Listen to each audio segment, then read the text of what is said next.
বাড়ির দুর্গাপুজোয় গাফিলতি পছন্দ করতেন না বঙ্কিমচন্দ্র চট্টোপাধ্যায়। যিনি ভারত মাতার পুজোয় উদ্বুদ্ধ করেছিলেন গোটা দেশকে, তিনি দুর্গাপুজোও করতেন খুব মন দিয়ে। বাবার মতোই এলাহি পুজোর আয়োজন করতেন বঙ্কিমচন্দ্র।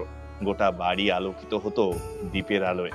কৃষ্ণনগর থেকে আসতো কুম্ভকার, সাজসজ্জার চিত্রকার আসতো চুঁচুড়া থেকে। পুজোর 4 দিন চলতো বিখ্যাত বাজিয়ে গাইয়েদের আসর। গরিবদের জন্য ছিল দান খয়রাতির ব্যবস্থাও। বিজয়া দশমীতে প্রতিমা নিরঞ্জন হতো গঙ্গায়। নৌকো ভাড়া করে মাঝ নদীতে হতো বিসর্জন। পুজোর খরচ খরচাও হতো তাক লাগানোর মতোই। 1290 বঙ্গাব্দে অর্থাৎ কিনা ইংরেজি 1883 সালের পুজোতে মোট খরচ হয়েছিল 409 টাকা 6 আনা 3 পয়সা। এর বছরখানেক আগে 1281 আশ্বিন মাসে পুজোর ছুটিতে বাড়ি ফিরলেন বঙ্কিম। সে সময় তিনি মালদহের ডেপুটি কালেক্টর। এই সময় লিখলেন আমার দুর্গোৎসব, যা কমলাকান্তের দপ্তরের একটি অংশ।